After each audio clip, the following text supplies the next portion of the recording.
By the 1760s, Boston was a powder keg, a crowded port where British authority and colonial resistance collided daily. And within one generation, this city would ignite a revolution that birthed a nation. In this video, I'm using AI to resurrect historic paintings and engravings, shifting perspectives and moving through these frozen moments as if you were actually there, walking the cobblestones of revolutionary Boston and witnessing the events that changed history forever. Our story begins in 1630 with the Winthrop fleet. 11 ships carrying Puritan settlers gambling everything on building a new world in the Massachusetts wilderness. Stepping onto an unknown shore where Boston's first meeting house would rise by 1632, a simple wooden structure near today's State Street that became the heart of community life. Through the quiet early years of muddy roads and modest buildings, Boston slowly transformed into something remarkable. And by the 1720s, this engraving shows a legitimate port city with church steeples rising above a harbor packed with merchant vessels connecting Boston to the Atlantic world. Long Wharf became America's front door, jutting dramatically into the harbor where ships from Europe and the Caribbean unloaded their cargo and passengers stepped onto colonial soil for the first time. And you can still trace its outline today. For ships arriving after months at sea, Boston Light was salvation, America's first lighthouse completed in 1716, destroyed by retreating British forces in 1776, but rebuilt in 1783, and still operating today after more than 300 years. Castle William Fortress reminded everyone that Boston belonged to the British Empire, its cannons capable of blasting any ship entering or leaving the harbor, while across the river in Cambridge, Harvard College quietly trained future leaders in 3 modest buildings, only Massachusetts Hall from 1720 surviving to this day. The old State House became the nerve center of colonial power, where British officials and colonial representatives increasingly clashed, still standing today surrounded by modern skyscrapers as one of the few revolutionary landmarks that survived. Boston Common in the late 1760s seemed peaceful.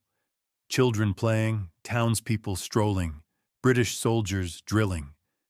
But tension was building daily as colonists watched redcoats march, while feeling the weight of laws they had no say in, resentment growing with every passing day. Then came December 16th, 1773, when colonists disguised as Mohawk Indians boarded ships and dumped 342 chests of British tea into the harbor. Not the Boston Tea Party, but a deliberate message that they would not be taxed without representation. The real revolution was planned in places like the Green Dragon Tavern, where in cramped back rooms the Sons of Liberty gathered late into the night, sharing intelligence and coordinating resistance. Because revolutions aren't born in documents, but in desperate conversations held by ordinary people who've finally had enough.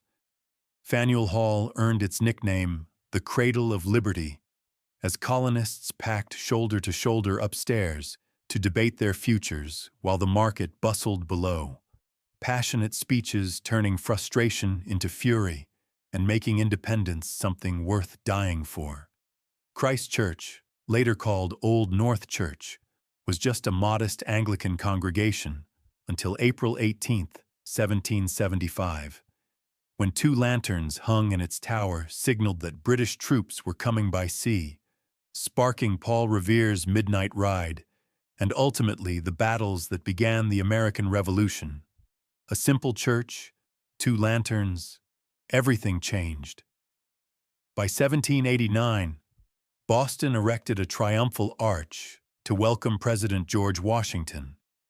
The wooden structure painted to look like stone, symbolic permanence for a brand new nation, and for people watching him pass beneath it. This was proof that the impossible had actually happened. Now let's see what history isn't just dates and facts. It's people standing in places making choices that echo for centuries, and Boston's streets still carry those echoes. where you can walk Long Wharf, climb the Old North Church Tower, and stand in Faneuil Hall where colonists once argued independence. Because while some buildings are gone and streets have new names, the DNA of Boston, the ambition, the resistance, the belief that ordinary people can change the world, that's still here. And if you have thoughts or ideas for future cities to explore, drop them in the comments below. Because history isn't something that happened to people. It's something people made happen.